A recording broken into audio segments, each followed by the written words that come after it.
Recuerde que estamos preparando nuestras vidas para lo que es este domingo que viene. ¿Por qué? Porque vamos a celebrar Navidad y para nosotros, al menos congregacionalmente, celebrar Navidad significa predicar el Evangelio.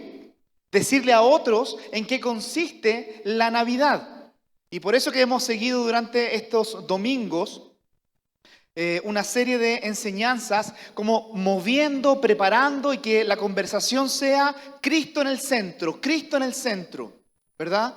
El corazón de la Navidad. Y hoy día vamos a abrir nuestras Biblias en el capítulo 3 de Juan. Juan capítulo 3.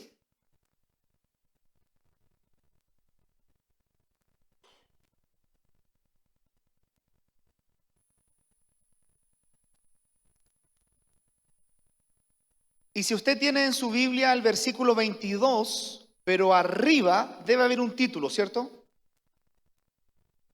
En Juan capítulo 3, versículo 22, ¿su Biblia tiene un título? ¿Qué dice? ¿Reyendo de Reina Valera o están en Biblia Las Américas?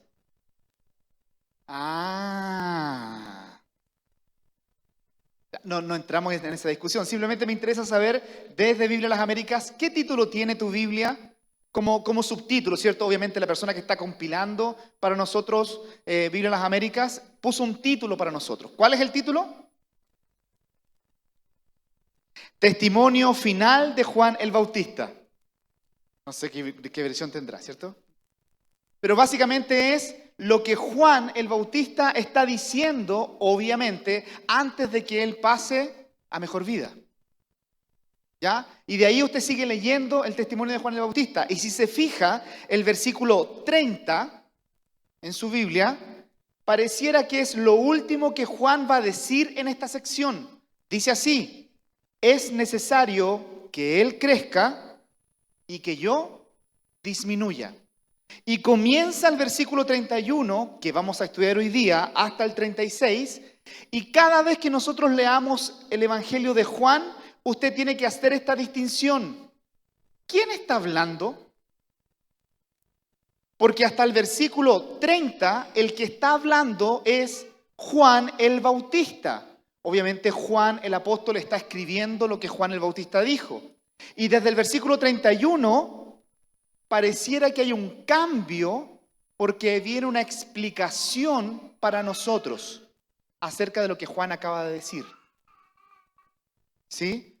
Usted lo va a notar varias veces en el Evangelio de Juan que alguien está hablando, para de hablar y Juan hace un comentario. Hoy día va a ser fácil el bosquejo porque en estos 6 versículos, los primeros 5, cada uno de esos 5 versículos, 31, 32, 33, 34, 35, son un punto. Van a ser rapiditos, no se preocupe. Y el 36 va a ser la conclusión. Recuerda, y quiero estrujar un poco la mente de los que vinieron la semana pasada, o si no viniste, sé que revisaste el video de la predicación. ¿Sí? ¿No? Estamos en Navidad, así que no puede mentir, si no le traen regalos y miente. La semana pasada estuvimos hablando del capítulo 1 de Juan, ¿recuerda? ¿Y qué es lo que Juan quería aclararle a su audiencia? Jesucristo ha existido siempre. Jesucristo como característica fundamental es luz y vida, ¿cierto? Y el mensaje que él trajo, no todos lo recibieron. Muchos de ellos rechazaron ese mensaje. Pero algunos, dice la Biblia, lo recibieron y a aquellos que creyeron en su nombre se les dio el derecho, la potestad de ser llamados hijos de Dios. ¿Sí? Entonces Juan quiere aclarar algo a su audiencia siempre. Recuerde, las personas que escriben en la Biblia quieren aclararle algo a alguien. Por lo tanto, hasta el versículo 22 de Juan 3, Juan el Bautista está explicando algo. Yo no soy la persona que estaba profetizada, dice Juan. Hay otro que va a venir. Termina su discurso Juan y Juan el apóstol hace un comentario para nosotros.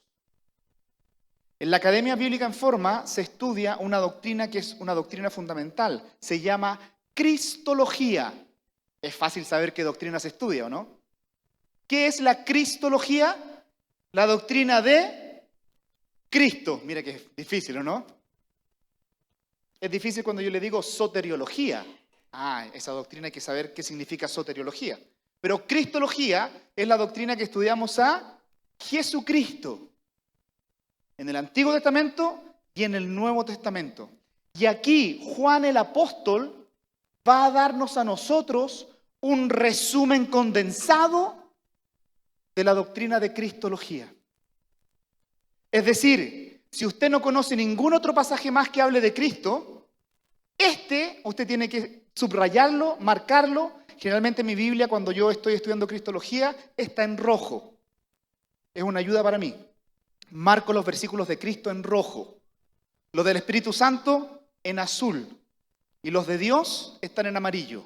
Y es una forma de recordarme, obviamente, cuando estudio ciertas doctrinas. Y aquí el apóstol Juan nos va a dar un resumen condensado de Cristología. Comenzamos con el primer versículo y esos versículos son obviamente a su vez nuestros puntos. Traté de ponerlos todos con la letra P, a ver si los recordamos, para que sea más fácil. Dice el versículo 31, lo leemos, le digo el punto y lo estudiamos.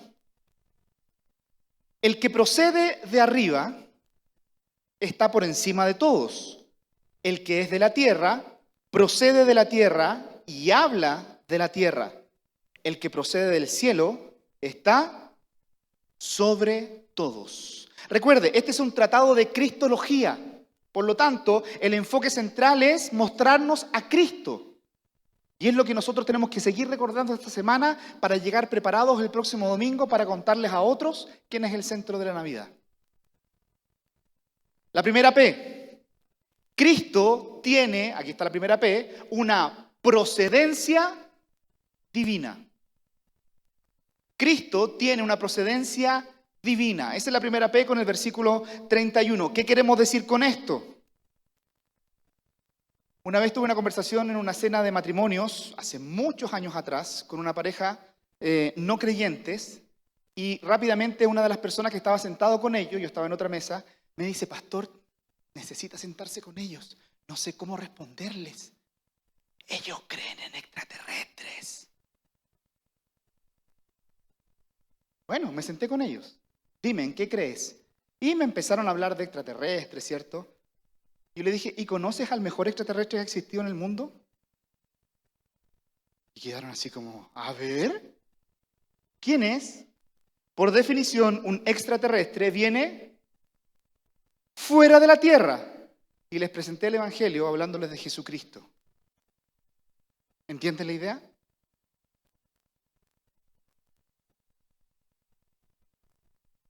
Y aquí tenemos a Jesucristo con una procedencia divina y nos dijo el apóstol que el que procede de arriba está por encima de todos.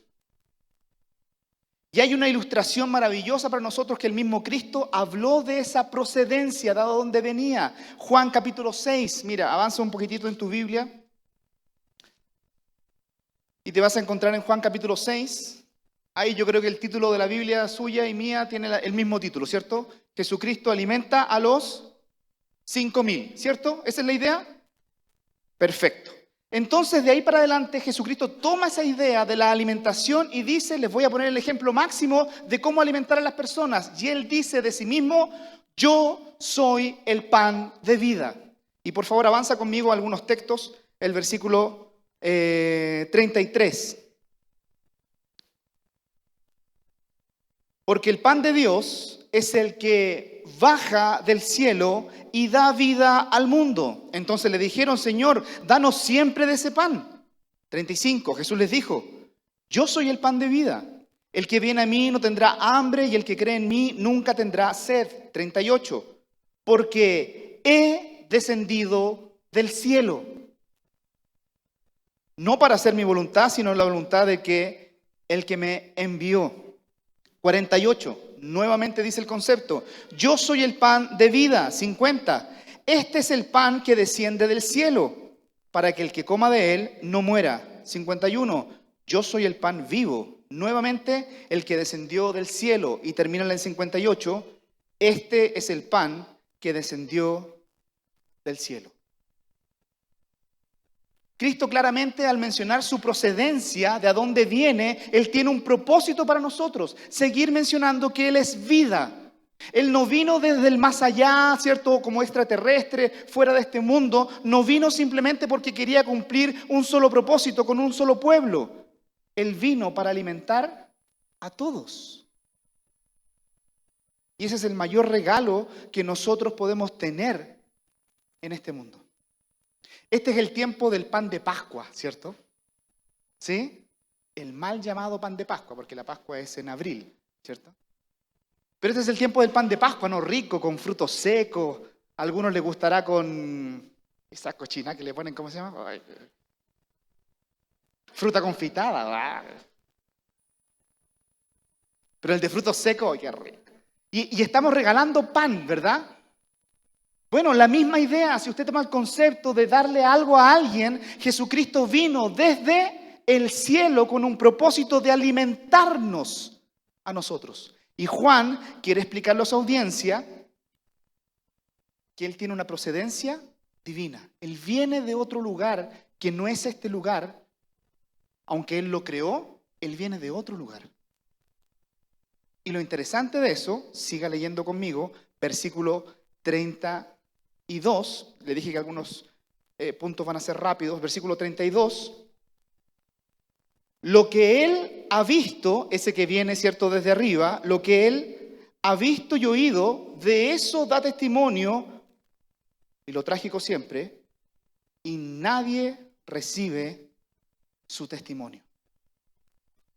Es lo contrario que nos enseña el pastor Patricio algunas veces. Aquí está en forma opuesta. Aquí tiene una salvedad. Recuerda cuando nos enseña y dice, cuando la Biblia dice todo, ¿qué es? Todo. Y cuando la Biblia dice nadie, ¿qué es?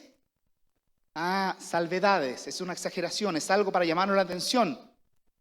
Y aquí está ese nadie, después lo vamos a ver un poquito más adelante. Entonces, nuestra segunda P, sabemos que Cristo tiene una procedencia divina. En Cristología lo estudiamos como la preexistencia de Cristo. ¿Dónde estaba Cristo antes de encarnarse? Arriba, en el cielo, planificando. ¿Qué cosa? Tu vida y mi vida, cómo salvarnos.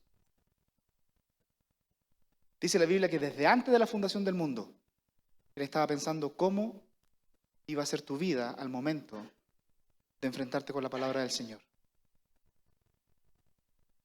Y tenemos la segunda P en el versículo 32.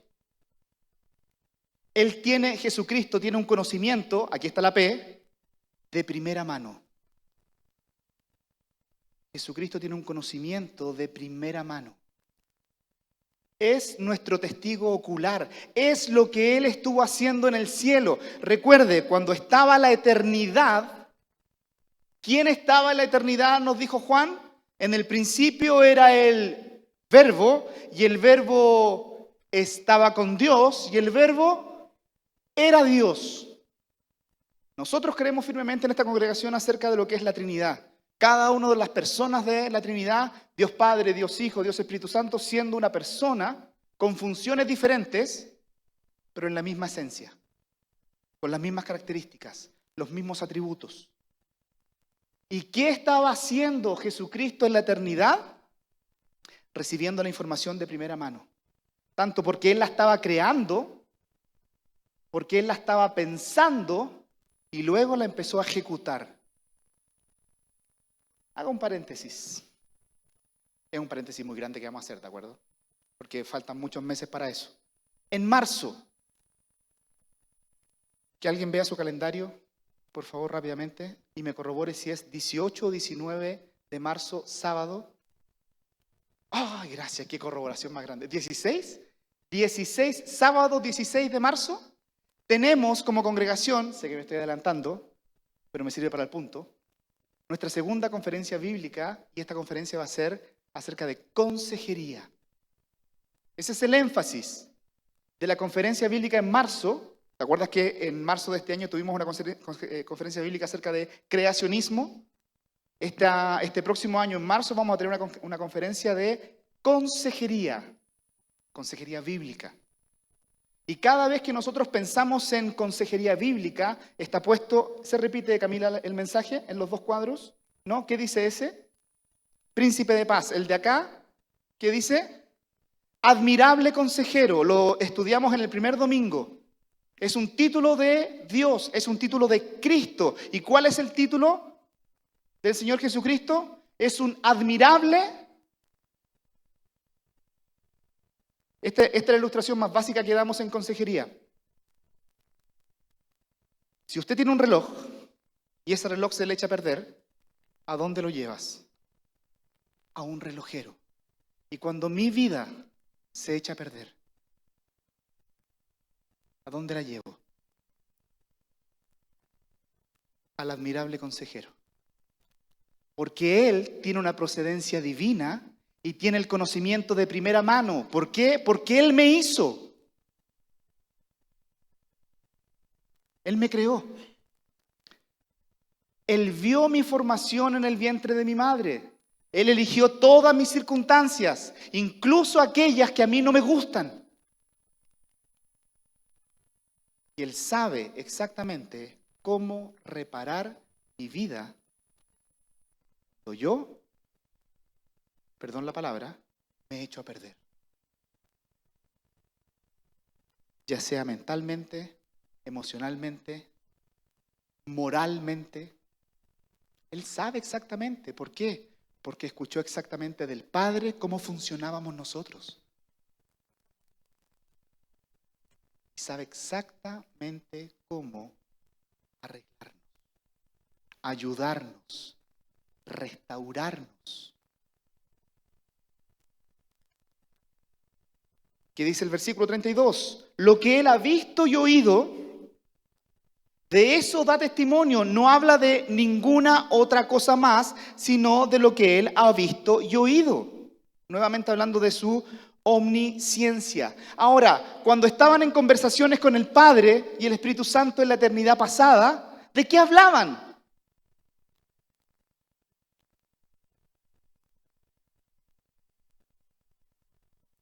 De nosotros hablaban. De cómo nosotros no íbamos a descarriar como ovejas. De cómo nosotros íbamos a escoger nuestros propios caminos. Y de cómo Él tenía que enderezar nuestras sendas para guiarnos a una sola persona. De eso hablaba. Eso era el testimonio que ellos estaban contando arriba. Va a llegar un día en que tienes que ir a la tierra. Tienes que nacer de la forma más humilde posible.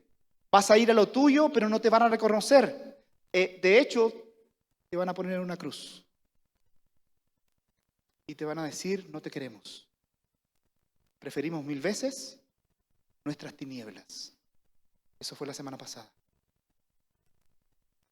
Y ese testimonio de primera mano, Él lo quiso decir. Ahora, ese testimonio, Él sabe, y esto por definición, ¿cierto? Usted me va a decir que sí, recuerde que hay 3 formas de responder. Sí, mueva la cabeza así. No, mueva la cabeza así. O no sé, ¿de acuerdo? ¿Dios conoce todo acerca de mí? No entendió. ¿Dios conoce todo acerca de usted? ¿Sabe lo que usted quiere? No me responda así. ¿Dios sabe lo que usted quiere? Y algunas veces deja de lado lo que queremos porque Él está más interesado en lo que necesita. Y cuando Él vino a la tierra, uno de sus primeros discursos, escuchando el testimonio del Padre, del Espíritu Santo, de lo que Él tenía que venirnos a decir acá a la tierra, queda registrado para nosotros en Lucas, por favor. Estamos en Navidad, vamos a contarle a la gente del milagro del nacimiento, vamos a contarle acerca de María, cómo viajó, ¿cierto?, desde Nazaret a Belén, cuál es la ruta que hizo, cómo José se espantó y dijo, no es mi hijo. Y viene el Espíritu Santo y le dice, sí, sabes que sí es tu hijo, pero lo vas a reconocer. Y vamos a contarle todas esas cosas, pero ¿cuál es el testimonio que Cristo oyó de primera mano y que Juan dice, el testimonio que escuchó? Eso es lo que dice a la gente. Y entiendo que Navidad es un momento para hablar de buenas cosas, ¿o no? Pero Jesucristo no está tan interesado en lo que queremos escuchar. Jesucristo siempre está interesado en lo que necesitamos escuchar. Porque si fuera por lo que quisiéramos, Lucas capítulo 4 se registra para nosotros uno de los primeros mensajes del Señor Jesucristo en el versículo 16. Después de su tentación en el desierto, llegó a Nazaret, versículo 16, llegó a Nazaret donde se había criado y según su costumbre, entró en la sinagoga el día de reposo y se levantó a leer, ¿cierto? Se juntaban igual que nosotros y se le daba una oportunidad a una de las personas que asistía a la sinagoga para pasarle un rollo, un libro, y él tenía que leer públicamente las Escrituras. Y eso hizo Cristo ahí como perteneciente a esa congregación o a esa sinagoga. Entonces, le dieron el libro del profeta Isaías y abriendo el libro halló el lugar donde está escrito: el Espíritu del Señor está sobre mí, porque me ha ungido para anunciar el evangelio a los pobres. Me ha enviado para proclamar libertad a los cautivos y la recuperación de la vista a los ciegos, para poner en libertad a los oprimidos, para proclamar el año favorable del Señor.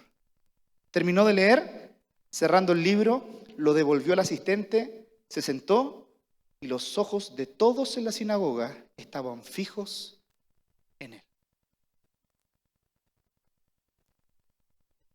¿Por qué razón habrá escogido el Espíritu Santo en ese momento pasarle el rollo de Isaías, esa sección de Isaías, teniendo 39 libros en el Antiguo Testamento, ¿cierto? Escoge uno, escoge una porción y de esa porción escoge esos versículos, no los completa todos en la lectura, llega hasta ese punto, devuelve el libro y todos expectantes, porque ahora después de leer, la persona daba una explicación de eso, ¿sí? Comenzó a decirles: hoy se ha cumplido esta escritura que habéis oído. ¿Qué parte de la escritura se empezó a cumplir ahí? Toda. El Espíritu del Señor descendió sobre él. Y aquí está el discurso. ¿Cuál es el testimonio que escuchó Cristo desde la eternidad? Y es algo que nosotros les vamos a contar a los demás, porque muchas veces ellos quieren oír, pero Dios está más interesado en lo que necesitan oír. ¿Y qué les dijo en ese primer discurso? 4 cosas, usted la tiene ahí. Número 1, que nosotros los seres humanos éramos pobres. Número 2, que nosotros los seres humanos somos cautivos. Número 3, que nosotros los seres humanos somos ciegos. Y número 4, que nosotros los seres humanos estamos oprimidos. ¡Feliz Navidad!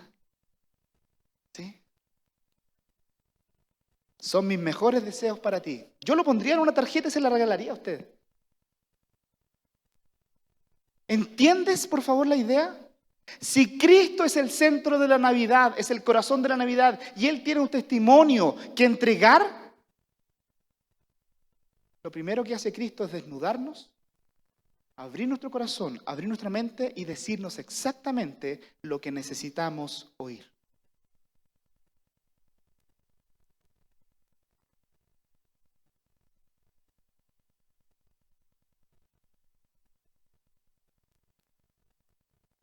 Versículo 29 de Lucas 4. 28. Todos en la sinagoga se llenaron de ira cuando oyeron estas cosas. Y levantándose, le echaron fuera de la ciudad, le llevaron hasta la cumbre del monte sobre el cual estaba edificada su ciudad. ¿Para qué? Para tirarlo, ¿no? Empujarlo. ¿Por qué razón? Porque no les gustó el mensaje que comenzó a hablar. No es agradable que alguien se pare delante de ti, por eso hablamos de consejería bíblica, se pare delante de ti y te diga lo que somos a la vista de Dios. A la vista de nosotros podemos mentirnos, ¿cierto? Engañarnos, fingir. Pero cuando entra en escena Cristo, Él tenía un testimonio y ese testimonio fue exactamente lo que dijo.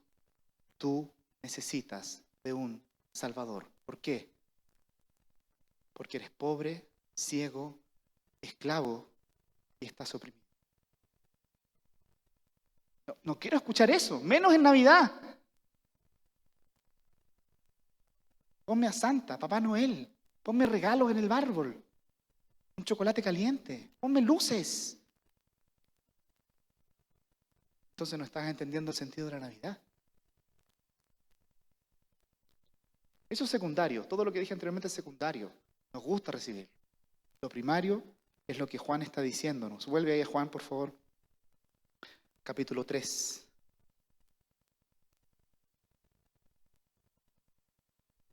Lo que él ha visto y oído, de eso da testimonio, de que nosotros necesitamos un Salvador.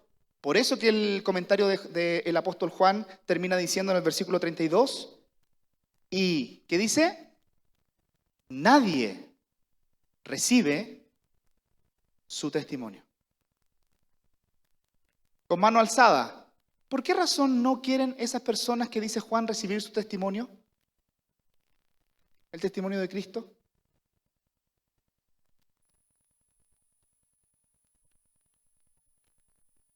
¿Es agradable que cuando no haces algo bien, alguien te llame adelante y te dice, necesitamos conversar? Hemos tenido varias conversaciones con nuestros hijos. Dudo que estén en Zoom, ¿cierto? ¿Puedo decir libremente esto? ¿No están en Zoom?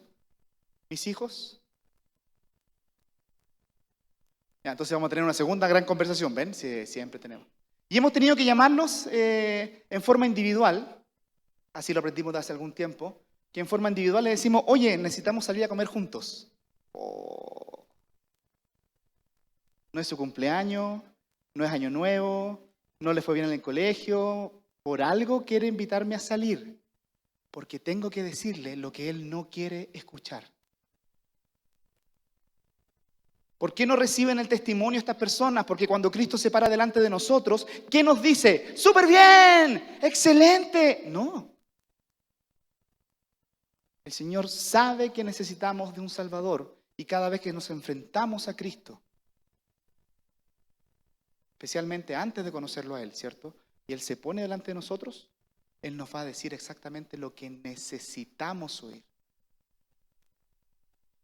Si he mentido, me va a decir, che, qué pena, yo sé que tenías que mentir. Yo sé que era una mentira blanca. Sé que no te podías escapar de... No, ¿qué nos va a decir? Eres un mentiroso. Has agredido la ley de Dios. Si has robado algo, sé que tenías hambre y por eso lo hiciste. Sé que tienes carencias familiares anteriores y de repente quieres sacar algo que no es tuyo. No, ¿qué te va a decir? Eres un ladrón. Has transgredido la ley de Dios. Necesitas arrepentirte. Y así sucesivamente. Por eso el comentario de Juan en el versículo 32. Nadie recibe su testimonio. Los que lo escucharon por primera vez, lo querían tirar cerro abajo. No nos gusta lo que estás diciéndonos.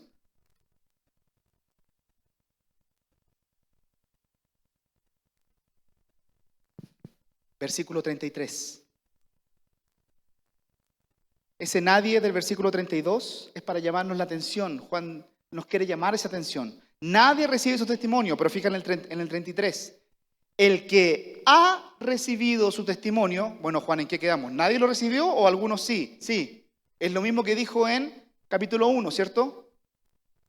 Que lo rechazaron, que no le conocieron.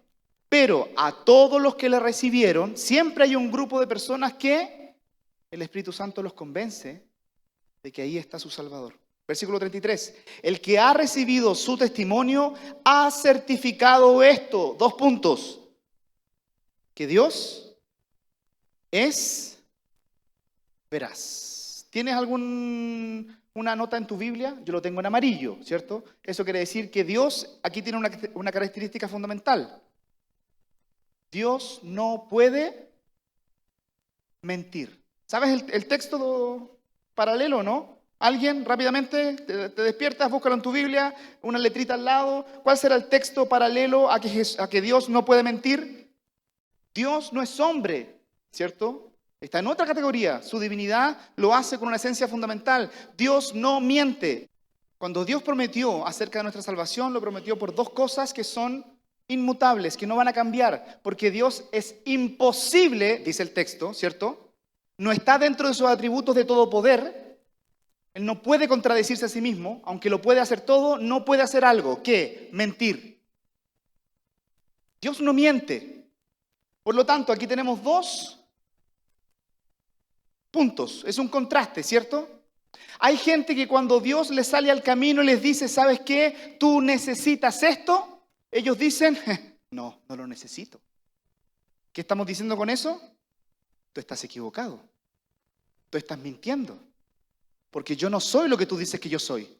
Pero hay otro grupo de personas, versículo 33, el que ha recibido su testimonio, dice Juan 3, 33, el que ha recibido su testimonio ha certificado esto. Dios me ha dicho la verdad en cuanto a lo que yo soy. Esa es una obra del Espíritu Santo en nuestras vidas. Aquel que nos convence de justicia, de juicio y de lo que no estoy haciendo bien, de pecado.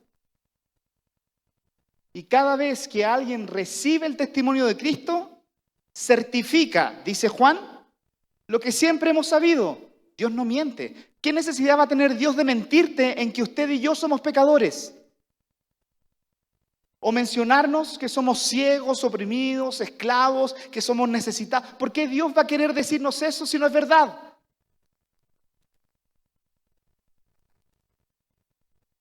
Número 3. Las palabras, ahí está la P, las palabras de Jesucristo siempre son verdaderas. Siempre. Y cuando nosotros recibimos el testimonio de quiénes somos, corroboramos lo que dice toda la Biblia. Dios no está mintiendo. Dios está dando exactamente el diagnóstico de quién soy y qué necesito. Siempre.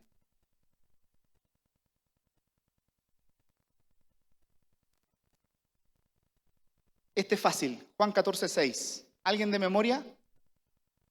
Juan 14:6. Es mi caballito de batalla, ¿cierto? ¿Ves que se me olvidó un versículo? Juan 14:6. Ahí está, ese es, ¿cierto? Pero hay que saberlo completo y entenderlo. Juan 14:6. ¿Alguien de memoria? ¿Rubén? Dale de memoria. Ahí no creemos que está puesto en el texto, ¿cierto? Juan 14:6. ¿Qué dice? Perfecto. Jesucristo mismo dijo en Juan 6, yo soy el pan de vida. En Juan 8, yo soy la luz del mundo. En Juan 10, yo soy el buen pastor. En Juan 16, yo soy tres cosas. Si eso es cierto, son tres cosas fundamentales para la vida del hombre. Dijo Jesucristo, yo soy, y siempre el texto hay que leerlo con el artículo que aparece en nuestras traducciones. ¿Se fijó el artículo que define a ese sustantivo? Yo soy él. ¿Es un artículo de qué tipo? Definido. No es un camino. Si yo te dijera, pásame una cartera, ¿qué me dirías tú? ¿Cuál? Porque no es definido. Pero si te digo, pásame la cartera, también no. Estoy mencionando exactamente. Jesucristo dijo, yo no soy uno de tantos caminos. Yo soy el camino. Para los judíos, para los no judíos, chilenos, venezolanos, peruanos, paraguayos, ecuatorianos, argentinos, colombianos, haitianos, no se me quede ninguna nacionalidad afuera, y todos los demás. Y todos los demás. que de repente no sé si hay chilenos acá, ¿sí? ¿Hay chilenos? Jesucristo dijo, yo soy el camino. Y vuelve a definir con otro artículo definido y dice, yo soy el camino y no soy una de ese espejo grande que se quebró y cada trozo es una verdad y que esa verdad te sirve a ti pero no a otro y que la verdad tuya no importa que no sea la misma verdad del otro mientras te sirva. No, Jesucristo dijo, lo siento, aquí hay una sola verdad. ¿Y saben quién es la verdad? Una persona. Y esa verdad te sirve a ti o no te sirve. Y la única vez que no te sirve es cuando tú y yo no queremos reconocer que esa es la verdad. Yo soy el camino, yo soy la verdad, y dijo Cristo, yo soy, artículo definido otra vez, la vida. Ese es el reclamo de Juan en todo su evangelio, ¿no? Jesucristo es la vida, la luz. Es el único, termina el texto, con la posibilidad de que podamos llegar al Padre. Nadie puede ir al Padre si no es por ese camino, por esa verdad, a través de esa vida.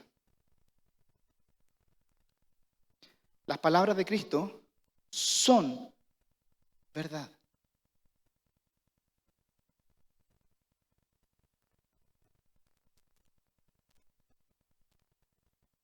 El que ha recibido su testimonio, entonces, el testimonio de verdad, confirma, nosotros podemos confirmar, los que hemos recibido ese testimonio, de que Dios me dijo la verdad. De que cuando se paró al frente mío me dijo que yo era ciego, un oprimido, esclavo, pobre, y que necesito buscar en Él la solución a esos problemas. Él tenía razón. Es más, una vez que acepté a Cristo como mi Salvador, Él sigue teniendo razón para dónde buscar la ayuda necesaria para que yo viva esta vida cristiana en Él.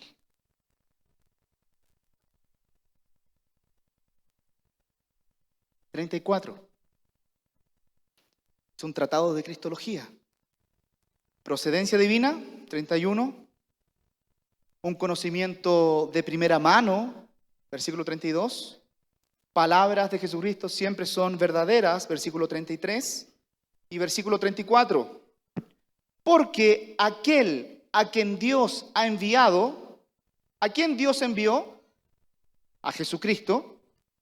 Porque aquel a quien Dios ha enviado habla las palabras de Dios. Pues Él, Dios, da el Espíritu sin medidas. A ver si podemos entender esto. Dios envió a su Hijo. Ve a cumplir el plan que pensamos en la eternidad. Ejecútalo, ¿cierto? En el momento exacto, en el día exacto, a través de las personas exactas, Jesucristo vino a este mundo. Dios lo envió. ¿Qué tenía que hablar Cristo? El testimonio del Padre. Y algo interesante es que tanto en el Antiguo Testamento como en todo el ministerio de Cristo, Él trabajó bajo el poder del Espíritu Santo. ¿Sí? Usted lo tiene profetizado. Jesucristo lo leyó en Isaías, lo leímos recién en Lucas, ¿cierto? El Señor me ha ungido. Y es una forma gráfica para decir, cuando Dios quería darle la diestra a alguien para decir, tú eres mi enviado, yo te estoy diciendo las cosas, había que ungir a esa persona. Se ungían a los reyes, se ungían a los profetas y se ungían a los sacerdotes. Dicho sea de paso, Jesucristo cumple los 3 ministerios: rey, profeta, sacerdote. ¿Sí? Por lo tanto, Él fue ungido. ¿Y cómo se ungía en el Antiguo Testamento? A través de la sangre, y después se cambió a través de aceite. ¿Quién te ungía? Alguien que tenía el derecho de decir, tú eres de parte de Dios, ¿cierto? ¿Quién unge a Cristo?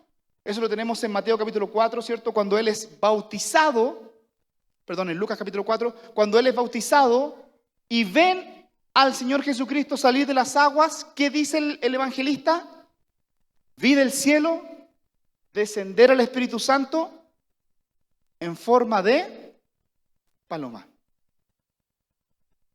para atestiguar de que Jesucristo había sido ungido con el Espíritu Santo.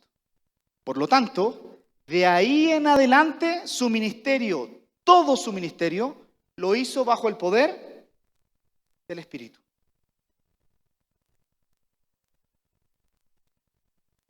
Al momento de su nacimiento, que ese es el texto que quiero revisar, vaya por favor ahí a Lucas. Me encanta Lucas. Capítulo 1.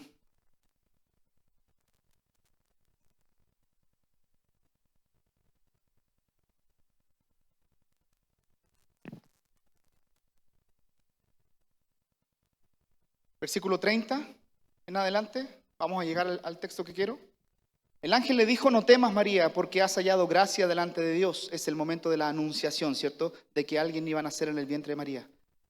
He aquí, concebirás en tu seno y darás a luz un hijo y le pondrás por nombre Jesús. Este será grande y será llamado Hijo del Altísimo, y el Señor Dios le dará el trono de David, su padre. Reinará sobre la casa de Jacob para siempre y su reino no tendrá fin. Entonces María dijo al ángel: momento, ¿cómo será esto posible puesto que soy virgen?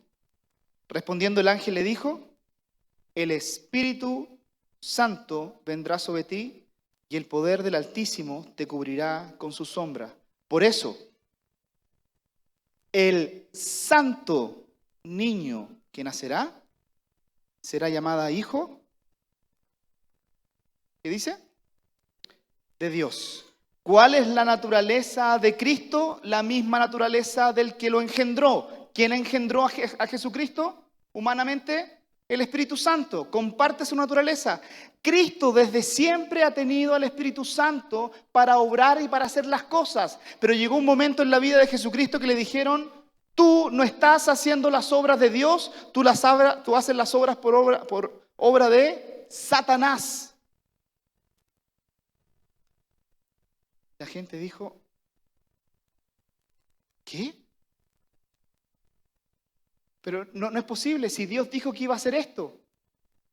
¿Y por qué le están diciendo que Él está haciendo la obra a través de Satanás?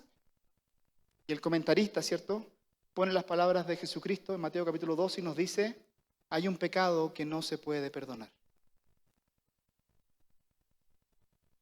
Si ustedes no reconocen al Mesías obrando bajo el poder del Espíritu, ese pecado no se te puede perdonar.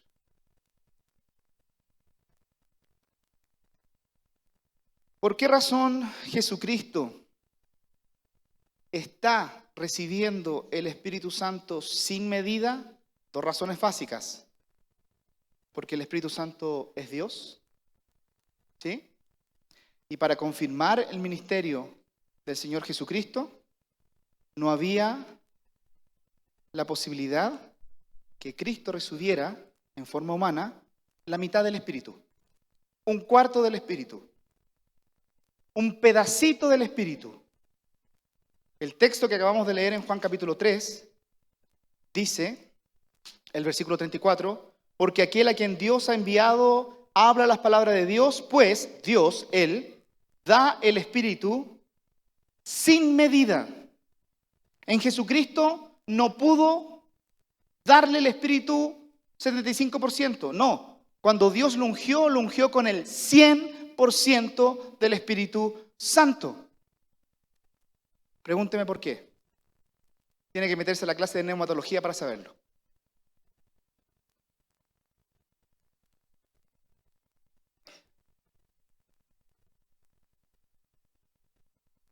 No, de verdad, tiene que meterse a la clase de neumatología para saberlo. Jesucristo, siendo hombre, cubrió, veló por el tiempo de su humanidad lo que era todo el poder de su gloria. Y al momento de trabajar en la tierra, lo hizo a través del poder del Espíritu Santo. Algo interesante. El texto dice que Dios le dio a Jesucristo el Espíritu sin medida, porque no se puede de otra manera. Cuando Dios otorga el Espíritu, no lo puede otorgar por partes, por pedacitos, por porcentaje. ¿Sí? Romanos capítulo 8.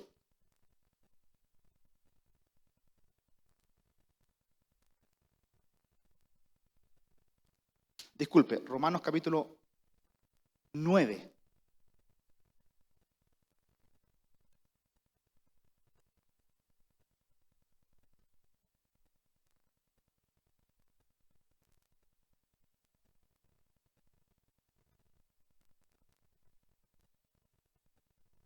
No sé, es Romanos capítulo 8. Bueno, Romanos capítulo 8, versículo 9. 8, 9. Tenía la confusión de los números, ¿cierto? Romanos capítulo 8, versículo 9. Siga conmigo, están hablando a creyentes. Sin embargo, vosotros no estáis en la carne, sino en el Espíritu. Si en verdad el Espíritu de Dios habita en vosotros. Pero si alguno, ¿qué dice? No tiene el Espíritu de Cristo, el tal no es de Cristo. En otras palabras, no es hijo de Dios. En otras palabras, no es salvo. La pregunta es, cuando un creyente recibe a Jesucristo como su Salvador y viene el Espíritu Santo a sellarlo, hemos hablado de ese tema, lo puede revisar también en otros videos que tenemos de predicaciones. Cuando el Espíritu Santo viene a nuestras vidas al momento de recibir a Cristo como Salvador, ¿cuánto Espíritu Santo se nos da a nosotros? Yo sé que es una pregunta complicada si vienes de otra congregación que te enseñaron de la primera unción, la segunda unción, la tercera unción, la cuarta unción. Quiero decir lo que la Biblia dice, ¿cierto? O tienes al Espíritu o no tienes al Espíritu. ¿Te fijaste lo binario del comentario? ¿Sí? Usted y yo, al momento de recibir a Jesucristo como Salvador, cuando el Espíritu Santo viene a morar en nosotros, cuando nos sella con el sello inconfundible de que somos garantía de salvación, la Biblia dice, no yo, que el Espíritu Santo viene 100%. Todo. Y se nos llama a nosotros templo del Espíritu Santo. Está en nosotros. Y la Biblia dice, no yo, que es todo el Espíritu.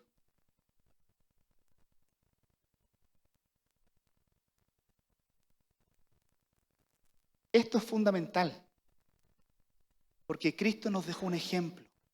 Siendo Dios, podía haber hecho lo que quisiera con su poder, pero dijo, me voy a someter a la autoridad del Espíritu Santo para que todo lo que yo haga, diga o piense se vea reflejado en que el Espíritu Santo está controlándome, dirigiéndome. Y esa es la forma que nosotros tenemos también de saber cuando una persona está bien con el Señor, porque obviamente está siendo controlado o lleno del Espíritu Santo. El Espíritu Santo está ahí, pero por el pecado algunas veces no puede actuar. Pero está todo el Espíritu Santo. Si le enseñaron otra cosa, vamos a tener que sentarnos a conversar de lo que la Biblia dice, no de lo que le dijeron a usted. Por lo tanto, número 4, para la siguiente P, ¿cierto? Jesucristo tiene toda la presencia, ahí está la P, del Espíritu Santo. Toda. Una pregunta simplemente para quebrar sus mentes. La Trinidad, Dios Padre, Dios Hijo y Dios Espíritu Santo. Nosotros creemos en la definición que 3 son 1, ¿sí? Esos 3 pueden separar sus atributos o su esencia para dejar de ser uno?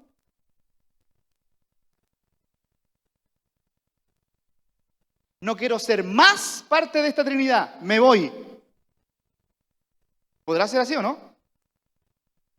Hay personas en el tiempo de Cristo y después de los apóstoles que pensaban que Dios se separó de tal manera de sí mismo que dejó de ser Dios y ahora es Jesucristo. ¿Sí? Y el apóstol Pablo, nos enseñó el pastor Patricio en Colosenses, le dijo a esas personas, no se equivoquen. Jesucristo es 100% hombre, pero dentro de él vive la plenitud de la deidad, porque no se pueden separar.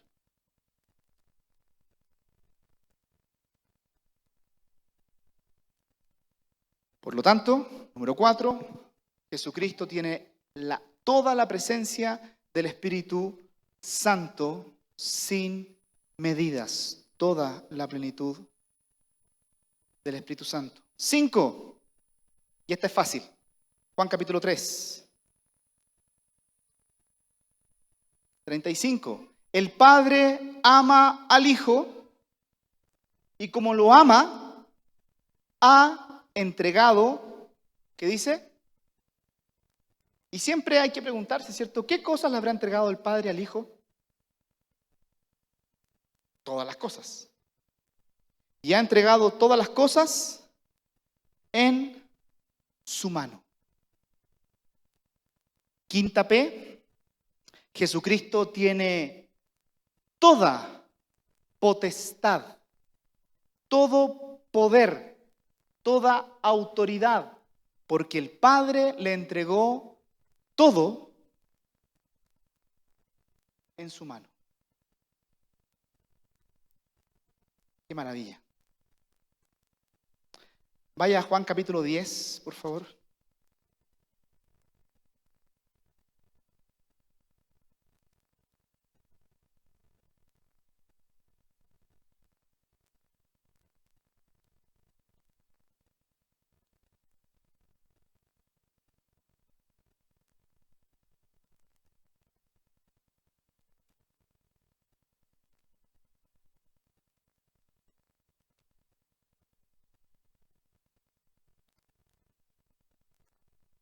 Juan capítulo 10, versículo 25.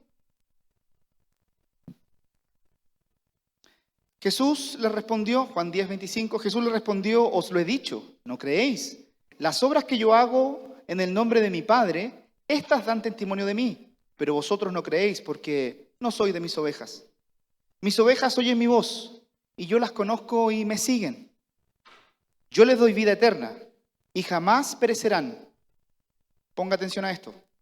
Nadie las arrebatará de mi mano. Y aquí un ejemplo muy simple. ¿Tienes un lápiz? ¿Sí? ¿Puedes estirar tu mano y poner el lápiz en tu palma? Uno solo, el que quiera mostrar como ejemplo de lo mismo, ¿cierto? ¿Sí? Ahí está, Ferreira, gracias. Ferreira tiene el lápiz en su mano. Cierra tu mano, Ferreira. Esa mano que tiene el lápiz representa a Jesucristo y la vida de Ferreira. ¿Quién tiene la vida de Ferreira en su mano? Jesús. ¿Sí? Y nadie la puede arrebatar de mi mano. Siga leyendo el 29. Mi Padre que me las dio es mayor que todos y nadie las puede arrebatar de la mano de ¿quién? O sea que en la mano de Cristo está mi vida y en la mano del Padre está la vida de Cristo y mi vida. Hágase esa, sálgase de ahí. ¿Entiende la imagen? Es una imagen muy gráfica para nosotros. Nadie puede sacarte de la mano de Cristo. Nadie puede sacarle la mano de Cristo del Padre. Nadie. ¿De qué está hablando? Salvación.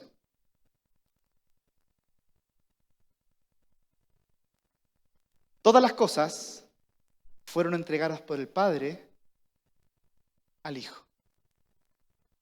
Y si usted y yo fuimos entregados por el Padre al Hijo, nadie puede arrebatarme de la mano ni de Cristo ni del Padre. Porque Él tiene todo el poder, toda la autoridad para que yo me quede ahí. Vuelvo a decir lo mismo. La salvación no se puede perder, porque usted y yo no la hemos ganado. Fue Cristo quien la ganó. Y cuando me recibió a mí como su hijo, me puso en su mano. Como una oveja, dice. Y la mano de Cristo está en la mano del Padre. Nosotros hablamos de eso y se conoce en teología como antropomorfismos. Palabra técnica, ¿sí? Antropomorfismos. Es decir, la Biblia nos dice que Dios es espíritu, ¿cierto? ¿Sí? Pero cuando el autor humano quiere dar a conocer a ese Dios, en este caso es Cristo, ¿cierto? Le atribuye características humanas para que lo entendamos de alguna manera. Me encanta esto. ¿De qué porte será la mano de Dios? Porque le cabe todo lo que el Padre le ha entregado para que sea de Él. Todo. Y algunas veces nosotros pensamos que Dios no tiene cuidado de nosotros. Y algunas veces pensamos que nos vamos a caer y que no hay nadie sosteniéndonos. Y algunas veces pensamos que estamos tan perdidos que nadie tiene mi mano firme o sujeta para guiarme por ese camino. Qué mentira del diablo.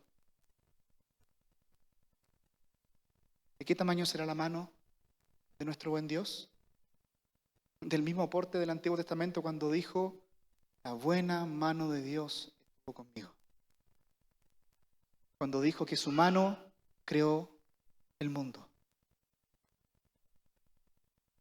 Cuando dijo que su mano puede sostenerme en todo lo que yo soy.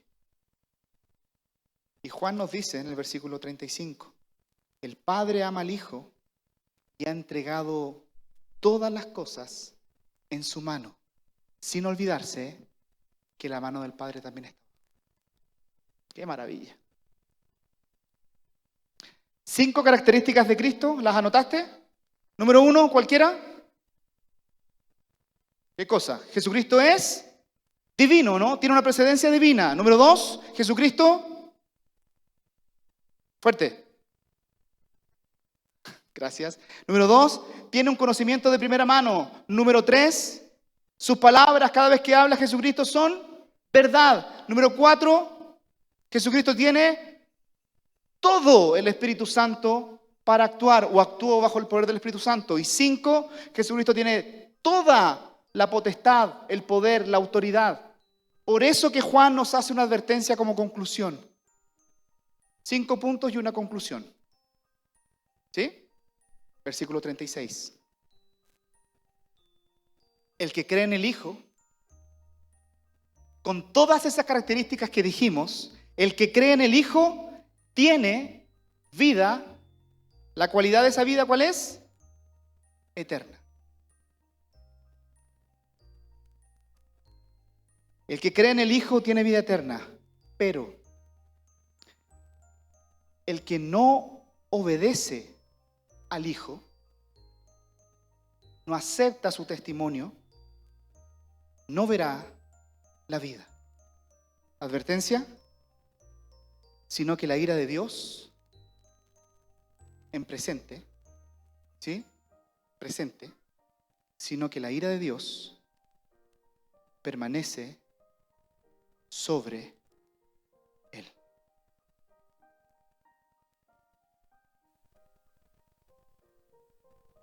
¿Qué vamos a contar en Navidad?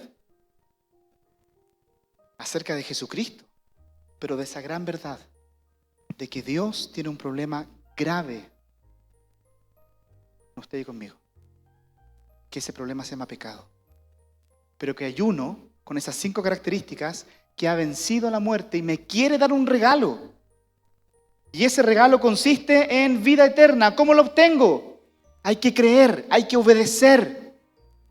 Pero la advertencia, el que no quiera creer y no quiera obedecer, la ira de Dios todavía está sobre esa persona. Por eso nos urge que el 24 usted y yo hagamos todo lo posible, no solo por venir a congregarnos como culto dominical, sino que invites a uno más. Porque no está en la mano del Hijo, está en la ira del Padre, alguien que no conoce a Cristo. Y en Navidad queremos contarle del gran regalo que Jesucristo quiere hacer en la vida de las personas.